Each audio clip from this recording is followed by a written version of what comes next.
FAO is proud to present Mr. Andrew Plantinga. So the title of my presentation today is Mitigating Climate Change Through Afforestation, New Cost Estimates for the United States. There's been lots of work over the years looking at afforestation as a strategy to mitigate carbon, offset carbon emissions, and in particular economic studies that try to estimate the costs of this strategy um, for addressing climate change. Overall, economic studies find that in the US, afforestation is a cost competitive way to offset carbon emissions relative to abatement and mitigation strategies that could be pursued in the energy sector.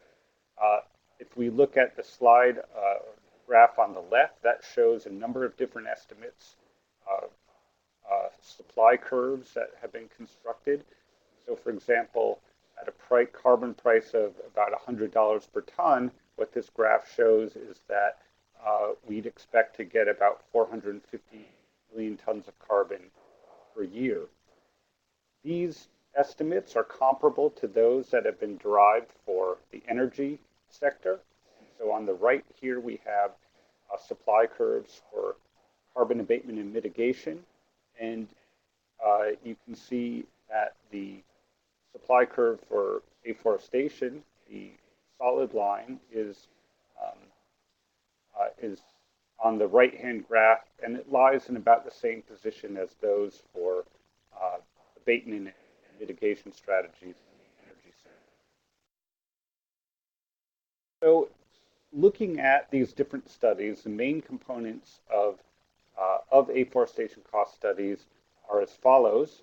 First of all, an important component is the opportunity cost of land. So if the idea here is that you have private landowners who are using their land, for example, for agriculture, and they're going to plant forests instead, they have to be compensated for the uh, returns that they had been making in agriculture. So that's the first component. You also Another cost component are the treatment costs. So it costs something to plant trees and to get forests established. So that's a piece of this. If you want to measure how much it costs per ton of carbon, then you have to measure how much carbon is taken up by the forests. And so that's a piece of this.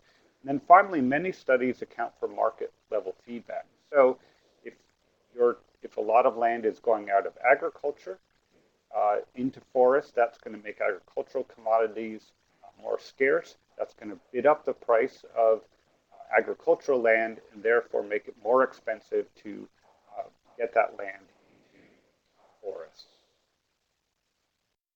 So what I want to talk about today is a new study that we did recently.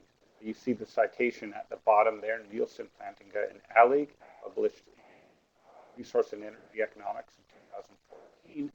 And in this study, we took another look at afforestation cost estimates for the US and tried to incorporate some new features into the study.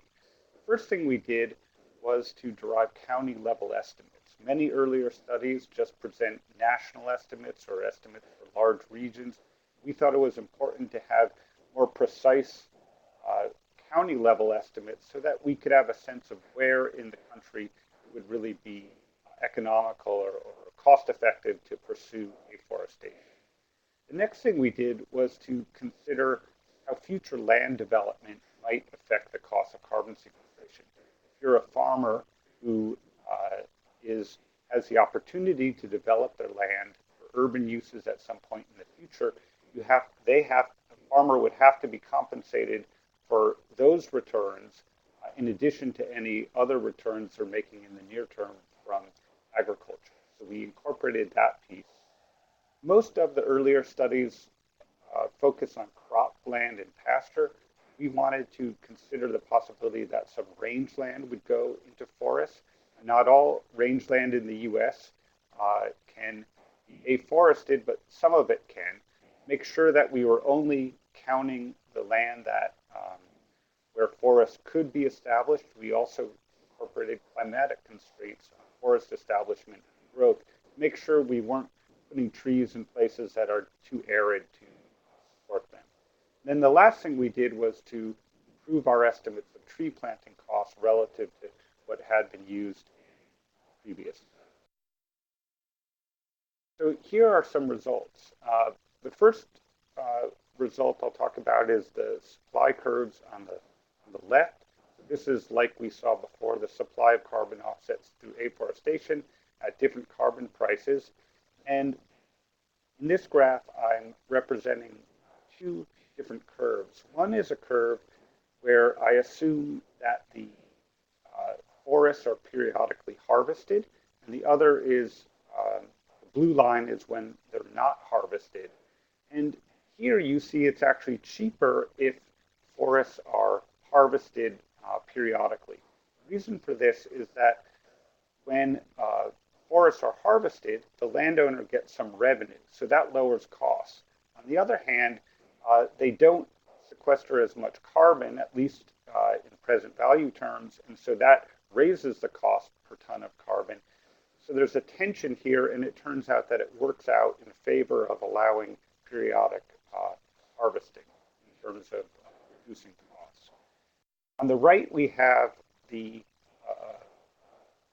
figure showing the distribution of afforested acres at a carbon price $50 per metric ton. What you see here is really where in the country we would expect to get most of carbon sequestered.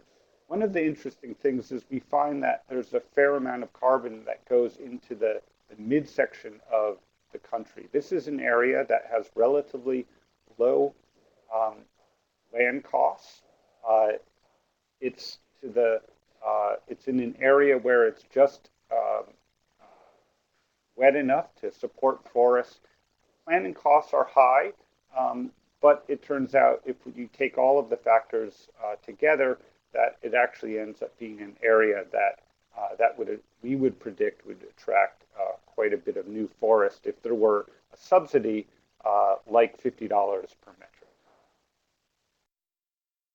So my conclusions finally are as follows. So we looked at, we incorporated a number of new features into these cost estimates, and what we find is that relative to earlier studies, such as Moulton and Richards and Lubowski et al., we're finding that the supply curves are shifted up. So in other words, it's more expensive than we had thought from these earlier studies to sequester carbon. Now, it's still the case that afforestation in the US provides many low-cost opportunities to offset carbon emissions.